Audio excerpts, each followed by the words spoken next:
Olá, estamos começando mais um Pointcast. Hoje o dia está super chuvoso aqui no estado de São Paulo, mas a gente vai trazer muito sol, muita luz para vocês, eu tenho certeza, com o nosso convidado do dia. Antes disso, como de praxe, eu gostaria de me apresentar. Eu sou a Raquel, zootecnista e coordeno o conteúdo do Milk Point.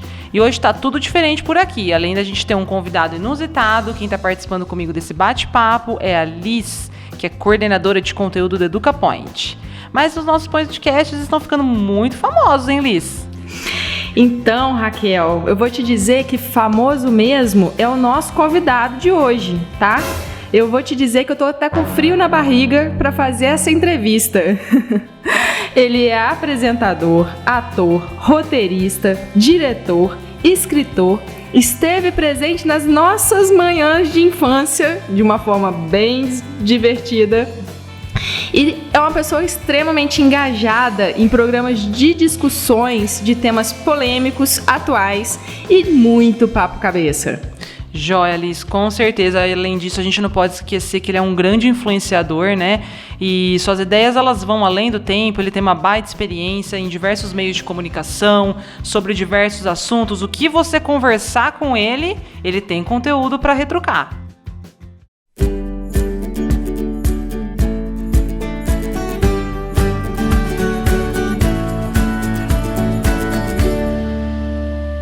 Bom, então vamos ao que realmente interessa. Marcelo Tais, é um grande prazer poder conversar com você. Seja bem-vindo ao nosso Pointcast. Prazerzão falar com vocês e com todo esse mundão de gente que tá aí do outro lado. Muito bom, muito bom. Tenho certeza que tem muita gente te ouvindo. Pessoal desde as fazendas, os produtores rurais, muita gente do agro tá antenado nesse Pointcast, viu? Legal. Então vamos lá. Marcelo, a gente tem acompanhado sua trajetória e desde o início da sua carreira você tem estado sempre engajado, né?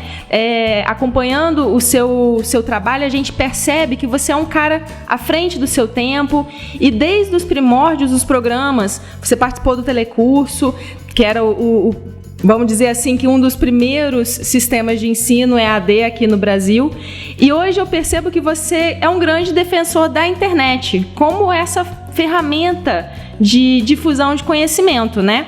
Como é que você descreve esse seu relacionamento e de onde surgiu essa sua afinidade com essa forma de ensino? Você acha que é que a educação à distância vai ser o futuro, a internet vai auxiliar no futuro da educação?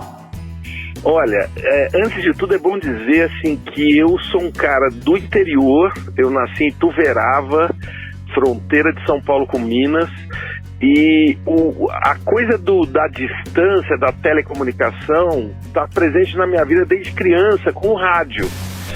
Porque eu nasci numa época que os canais de televisão eram muito restritos e o rádio era o jeito de eu navegar nas ondas, digamos, de uma internet a lenha, tá certo?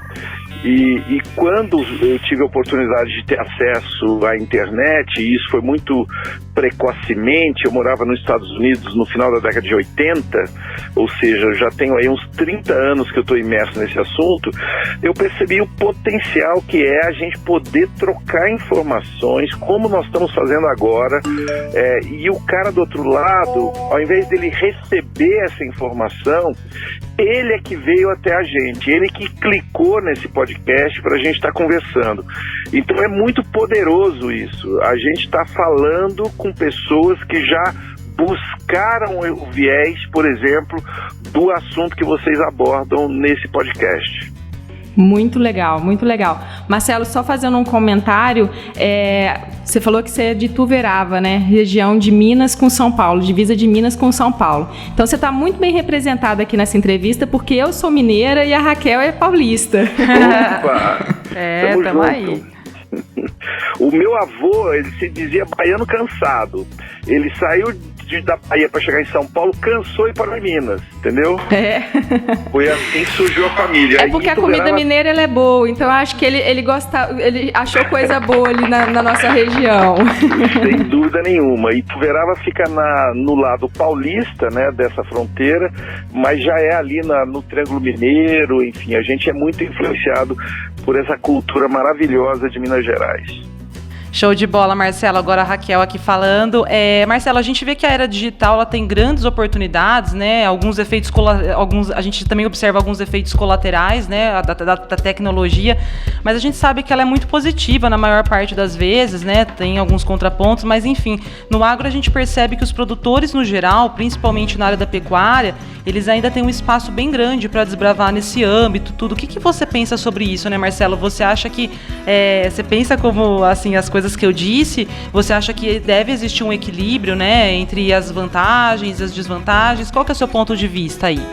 É bom a gente entender que a parte mais importante da transformação que a gente vive, dessa revolução tecnológica que a gente vive, é a que acontece dentro da gente, sabe? É a transformação da nossa mentalidade, da maneira como a gente acessa informação e distribui informação, aprende um com os outros, né? É um jeito que nós sempre fizemos, né? A vida em rede não é nenhuma novidade, só que hoje é numa velocidade muito alta. Por isso que é necessário nós estarmos continuamente aprendendo, estarmos dispostos a aprender. E uma das coisas que a gente tem que aprender é que tecnologia é ferramenta. E ela não tem vida, a ferramenta sozinha ela não tem vida, ela não tem vontade própria. Nós é que temos que aprender o jeito melhor de usar a ferramenta, né? Para fazer o que importa, para produzir melhor, com mais qualidade, de um jeito mais justo, né, para todos que participam da cadeia de produção.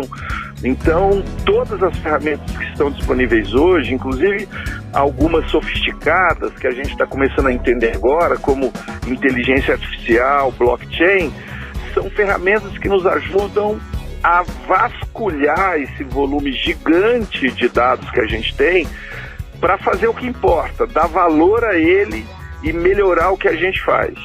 Show, Marcelo. Só mais uma dúvida. Como escolher, né, a melhor tecnologia a ser utilizada com essa variedade enorme que a gente tem aí hoje, né? A gente, inclusive, participou de um evento essa semana voltado para o agro e o produtor rural, ele vem se perdendo um pouco, porque tem aplicativo para qualidade do leite, aplicativo para preço, né? Então, como, né, pensar nessa escolha, né? A variedade às vezes é grande, a pessoa fica perdida. Eu acho que isso em todos os âmbitos, né? Não só no agro, mas também no ensino, enfim, em tudo. Como que você acha que as pessoas poderiam selecionar melhor aí o que elas vão consumir, né? Essa é a pergunta de $1 milhão. Poxa, saia justa. Eu tô brincando, mas é isso mesmo, assim, saber escolher, saber fazer as perguntas certas, o que é melhor para mim, em que momento é melhor para mim, é o ouro da era que a gente está vivendo. Então, uma dica que eu posso dar é o seguinte: é importante testar, né? Então, se você viu algo que você acha que pode funcionar para você, não vai ficar ali muito tempo em dúvida, será que eu começo agora, será que eu não começo? Começa, né? E começa pequeno, dá um passo do tamanho da sua perna, vê o resultado do que aconteceu, dá um passo do tamanho, quando eu falo do tamanho da sua perna, é com os recursos que você tem, porque nem sempre a solução ideal é a que é a melhor, né? Então tem que ver qual é o tamanho da sua perna, tem que também falar de um assunto bem difícil de falar, que é medo, né? Todos nós temos medo dessa mudança. Então, você tem que também saber qual é a sua coragem para você dar esse passo. E sugiro que você tenha um pouco mais de coragem do que aquela que você acha que você tem, sabe? Porque é importante a ousadia também na hora de experimentar. E aí, com esse primeiro passo, que não pode ser grande, volto a repetir, você vai acertando a mira, você testa, vê se funcionou, o que não funcionou, o que foi bom, o que não foi, e vai andando. O que não pode, eu vou dizer, é ficar parado, ficar achando que não está acontecendo nada. Com certeza. Com certeza. Na verdade, hoje as tecnologias elas estão andando muito rápido, né? Então, se a gente ficar parado, pode perder ótimas oportunidades. Exatamente. E a gente fala muito... Os degraus ficam altos rápido, sabe? Quando a gente fica parado, as coisas avançam, aí na hora que você acorda, Você fala, agora eu tenho que aprender como que é isso. Ixi, o degrau já ficou alto demais. Já ficou alto demais e já pode até ter mudado de degrau, né? Que a gente tá... Exatamente. Estamos evoluindo muito rápido mesmo. Eu acho que gera até uma ansiedade, né? Parece que cada dia que passa a gente tá ficando um pouquinho pra trás. Então, muito legal o que você falou. Com certeza. Então, mas só uma coisa. Quem se sentir ansioso ou defasado, eu só quero dizer que está muito bem informado. Porque todos nós estamos defasados, inclusive a minha indústria, a televisão, né? Então, se você é da indústria do agro e está sentindo defasado, é porque você está bem informado. Você sabe que tem uma mudança grande acontecendo e que você precisa se atualizar, né? A televisão é uma indústria que ficou muito tempo com o boi na sombra e agora que ela acordou, ela está vivendo uma crise muito grande para poder dar conta do tempo que ela ficou parada. Então o negócio é não ficar sossegado, não ficar achando que já sabe tudo. Show de bola. Show de bola, é isso aí, Marcelo. Ótima dica, tenho certeza que vai ser bastante inspiradora para os nossos ouvintes. Marcelo, fazendo uma outra pergunta agora, voltando um pouquinho para o EAD, essa é uma dúvida até pessoal, porque antes de ser coordenadora de conteúdo do EducaPoint, eu trabalhei durante um tempo como professora numa universidade. E naquela época eu tinha a noção de que quando um aluno estava me acompanhando, quando eu conseguia envolver os alunos com um determinado assunto, e hoje com o EAD uma coisa que se questiona muito é você não conseguir ver as carinhas ali, né? Você não está perto da pessoa, você não consegue saber se ela está acompanhando ou não, e isso pode ser um problema. Você acha que num futuro próximo ou não, né, vai existir alguma ferramenta, a gente vai conseguir melhorar essa situação? Eu creio que, veja bem, eu trabalhei no telecurso, que foi um EAD da era pré-internet, que a gente usava a televisão, a TV Globo, claro, um canhão muito poderoso, e as bancas de jornal, onde as pessoas compravam uma apostila para acompanhar as aulas de ensino médio fundamental. Eu não via a carinha das pessoas que estava do outro lado. Eu que estava trabalhando com uma equipe grande na criação desse projeto. Mas a gente estava atento a uma coisa muito importante, que é o que eu quero sugerir para o nosso EAD da era digital, que é ouvir a outra pessoa, mesmo que você não veja a carinha dela. No caso do telecurso, até hoje eu tenho a coleção de cartas que a gente recebia e que serviam para a gente medir se estava funcionando bem o nosso produto, as nossas aulas da televisão e as nossas apostilas, né? Hoje nós temos muito mais condições de ouvir a pessoa que está do outro lado, porque vivemos num mundo conectado. E cada caso vai ter que pensar em como usar todo esse sistema que existe, né? Como ouvir, o quanto que do ensino à distância pode ser híbrido, ou seja, você tem uma parte que é à distância e você pode planejar encontros de carne e osso. É uma coisa que eu acho bastante importante. Hoje eu dou um curso no IBMEC, por exemplo, em São Paulo, que tem uma parte que é à distância e uma parte que a gente se encontra ao vivo, entendeu? E é nesse tempero, né, do que é ao vivo e do que é à distância que você pode ir medindo, você pode ir temperando, né, qual é a melhor maneira de você oferecer educação para o pessoal. Interessante. Legal. Marcelo, eu acho que assim, as coisas elas estão em constante movimento, como a gente já falou aqui na conversa, né? Essa ideia de fazer essa sala de aula invertida, que é isso que você está dizendo, de fazer um mix aí, né? Eu acho que entre o físico e entre o online, ele calha com um assunto que a gente também vem conversando há algum tempo, que em conversas recentes com pessoas da área, não só das agrárias, mas de outras também, a gente vem percebendo que o modelo de ensino, e na minha opinião, principalmente das universidades públicas, muitas vezes ele está ficando démodé. esses dias eu peguei um vídeo de uma professora minha na época da faculdade e eu vi como ela estava ensinando. Eu falei, gente, como que eu conseguia prestar atenção nessa aula? Porque aquele esquema de slides muito antigos, aquela coisa que parecia que há 20 anos ela está fazendo da mesma maneira, né? Então eu acho que o EAD, ele calha, né, ele chega, né, para tapar um buraco de repente, que esses sistemas mais tradicionais, mais conservadores, eles não conseguem fazer tanto, né? Então eu acho que essa mescla entre as duas coisas, ela otimiza, né, o ensino, também todo mundo acaba ganhando com isso, tanto a universidade, que às vezes também por burocracias não consegue se desenvolver tanto, e também, claro, o ensino à distância, né, que consegue de repente modernizar-se, né, com maior facilidade. Você acha também isso aí? Então, eu só quero assim, fazer uma observação sobre o que você disse. A gente precisa tomar muito cuidado para não ter preconceito com o que a gente chama do ensino tradicional. Porque tem muita gente, eu conheço várias iniciativas, inclusive de escolas públicas muito avançadas, sabe? Sim. E a gente tem uma tendência de achar que é tudo igual, que a escola pública ou até o ensino superior é tudo atrasado. Não, tem muita gente desenvolvendo metodologias, formas de aprendizado muito legais, inclusive em escolas até com pouco recurso, sabe? Eu tive recentemente numa escola da periferia de São Paulo, chamada Infante Dom Henriques, no bairro do Canindé, um bairro bem de uma realidade difícil de São Paulo, que revolucionou a maneira lá do ensino médio fundamental, sabe? Com ideia, não foi nem com grandes recursos não, mas com mentalidade, com professores que quiseram testar isso que a gente acabou de falar aqui, testava metodologias, né? Então, o legal é a mistura, é a diversidade. Cada local, a gente está falando agora para um público que vai saber, cada pessoa que está nos ouvindo tem uma realidade diferente.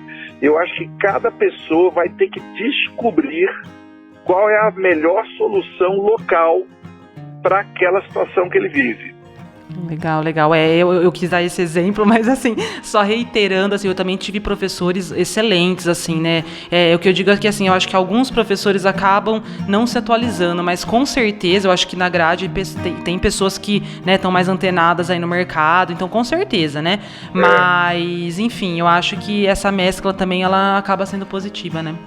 É verdade. Pois é. Marcelo, e você teve uma experiência dentro dessas formas, dessa adaptação que a gente precisa ter na forma de ensino, você teve uma experiência com um evento lá na Finlândia, né?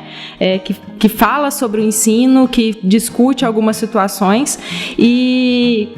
Diz aí pra gente, conta alguma experiência interessante que você tenha visto lá na Finlândia que a gente pode trazer aqui pro Brasil para revolucionar e melhorar os nossos sistemas de ensino. Olha, eu descobri que o segredo da Finlândia são 2 e são muito simples, tá? Vou entregar aqui de graça para vocês, tá? O primeiro é valorizar o professor. Eles levam muito a sério isso, então é a profissão mais valorizada da Finlândia. Assim, quando alguém fala, eu quero ser professor, assim, a família fica muito feliz. E é difícil entrar numa faculdade para você ser professor. É a que tem mais disputa de vaga por candidato, tá certo? Então, valorização da profissão do professor é o primeiro segredo. O segundo é cuidar das crianças. As crianças recebem um atendimento relacionado à educação desde quando ela está na barriga da mãe, sabe? Literalmente, a mãe começa já a participar do mundo da educação, até com questões relacionadas à gestação, mas depois também para ela entender, para orientar bem o seu bebê na grade curricular da Finlândia, que é super flexível, inclusive. Não é... Aqui no Brasil a gente ainda tem uma mentalidade muito assim de o meu filho tem que fazer uma faculdade, tem que ser advogado, engenheiro e tal. Na Finlândia, não necessariamente é um curso superior. Às vezes é um curso técnico, às vezes é um curso curto, porque o cara tem uma vocação que não pede que ele faça uma faculdade longa, ou até mesmo um curso técnico longo, entendeu? Então, é muito flexível e permite que a pessoa continue aprendendo a vida toda, que é o que a gente tem hoje que fazer, né? A gente não termina de estudar quando termina a escola. O mundo atual é um mundo que é um constante aprendizado. Exatamente, concordo plenamente com isso que você falou, e temos com certeza um grande caminho ainda para desenvolver isso aqui no Brasil, né? É até legal falar uma coisa, porque eu falei desses 2 segredos da Finlândia, que parecem muito óbvios, mas é difícil de praticar. Sim, né?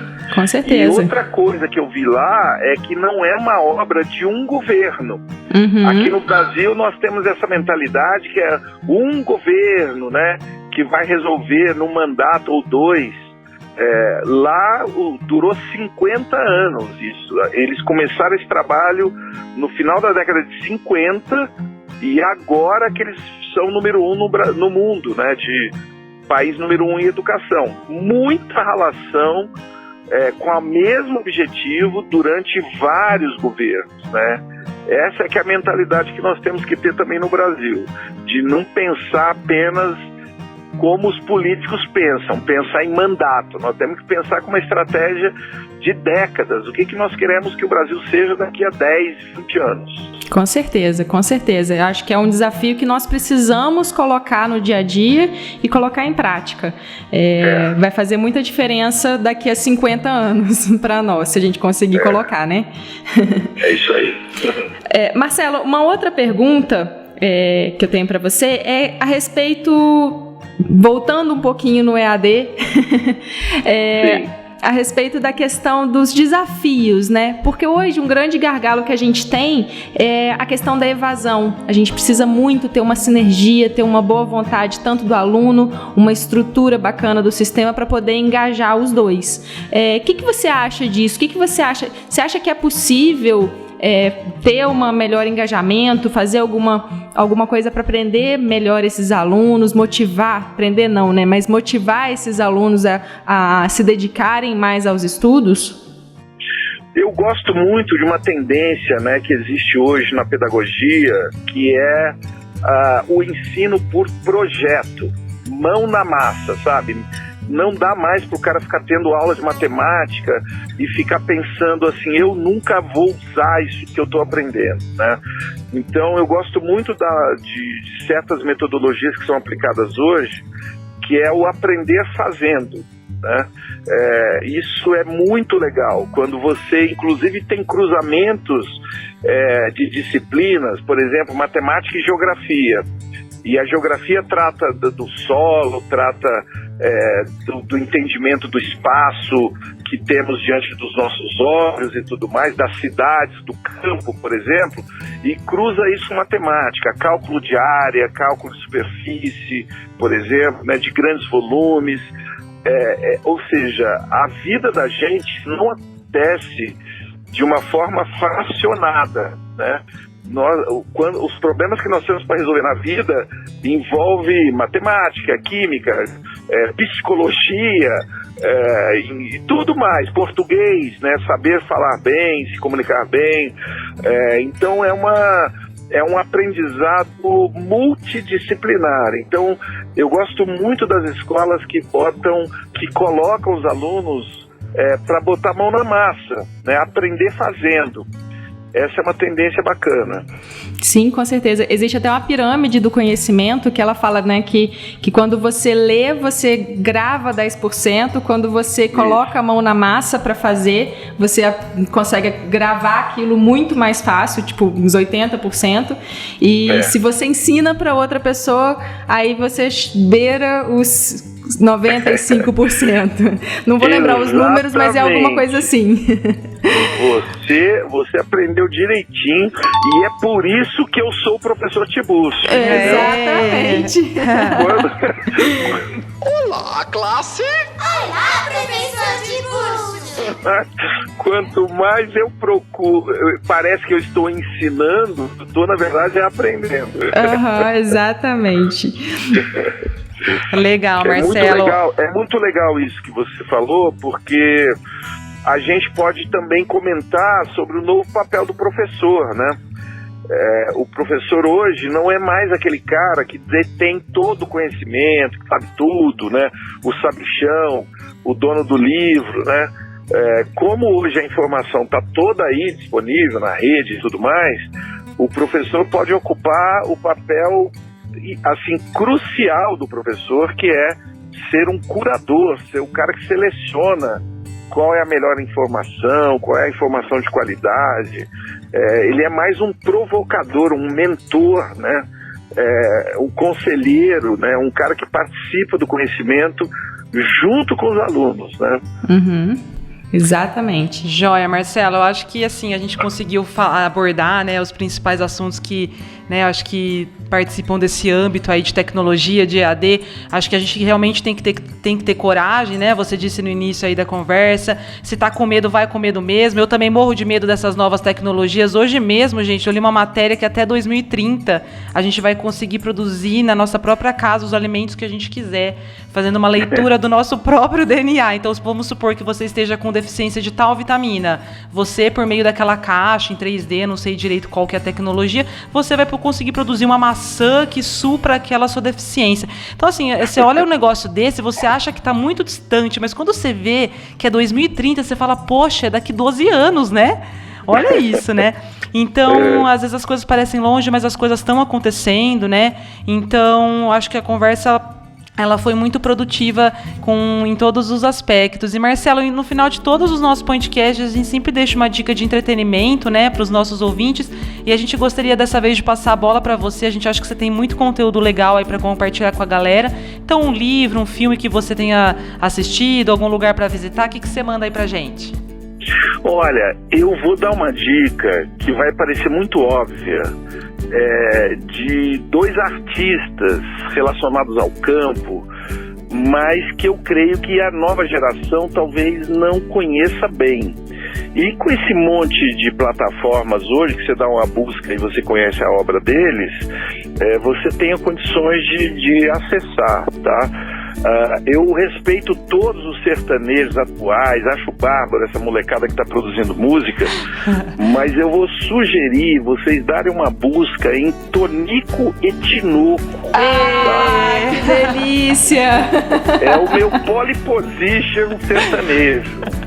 Adoramos. De minha Vou dizer terra. que eu ouvia eles quando eu era pequena também, hein? O pessoal raiz que aqui acessa o site, as coisas nossas, eu acho que conhece, mas a galera nova não sei não, viu? Tem as dúvidas mesmo. Adorei. O meu recado é o seguinte, eu acho bárbaro toda essa tecnologia, mas a gente tem que lembrar que a grande beleza da vida, ela tá na natureza, né? E não dá para pensar em 2030 se a gente não cuidar bem da terra, né? E isso respeitando, inclusive, o produtor rural, que é um cara que depende da terra e tudo. A gente tem que cuidar bem das nossas raízes, das nossas origens, não detonar as águas, saber cuidar bem do plantio para que depois a gente possa ter abundância na próxima vez que for plantar de novo. E o Tonico e Tinoco me remete a isso, assim, alguém que está sempre antenado com a raiz, mas sem perder o frescor da arte e da beleza da cultura caipira. Com certeza, show de bola. Muito bom, Marcelo, acho que para finalizar você tocou num assunto crucial que é a sustentabilidade, né? Hoje não tem como falar sobre agronegócio sem falar sobre sustentabilidade. Aí a gente precisaria marcar uma outra conversa, porque tem pano pra manga para falar sobre isso, hein? Essa conversa é fundamental. Fundamental. Senão a gente não chega em 2030. Com certeza. Marcelo, foi um prazer enorme poder conversar contigo. Tá todo mundo aqui na sala apaixonado, emocionado, revendo as nossas infâncias, tendo o prazer de realizar esse sonho. Mas te agradeço muito, acho que todo o conhecimento que você dividiu aqui com a gente, todos esses comentários foram muito pertinentes. E, bom, seja bem-vindo. Quando quiser conversar sobre sustentabilidade, a gente vai adorar. E vem pra Piracicaba, Marcelo, comer uma pamonha aqui com a gente. Eu tô sempre aqui nessa cerquinha aqui, quando quiser é só bater que eu chego, tá? Combinado, a gente tá te esperando aqui na Gripoint pra tomar um café com pamonha, então vai ser inesquecível esse nosso encontro. Valeu! E para finalizar então, dúvidas, críticas e sugestões, como vocês já sabem, envie um e-mail para pointcast@milkpoint.com.br. Até a próxima! Até a próxima, pessoal. Obrigada, Raquel, pelo convite. Obrigada, Thais, pela conversa. Até o nosso próximo podcast. E obrigada também ao Maicon, o nosso editor que tá aqui do nosso Verdade. lado. Fala um oi, Maicon. Pessoal, valeu! Sem ele, os podcasts não existiriam, viu? É isso aí, peça fundamental no nosso podcast.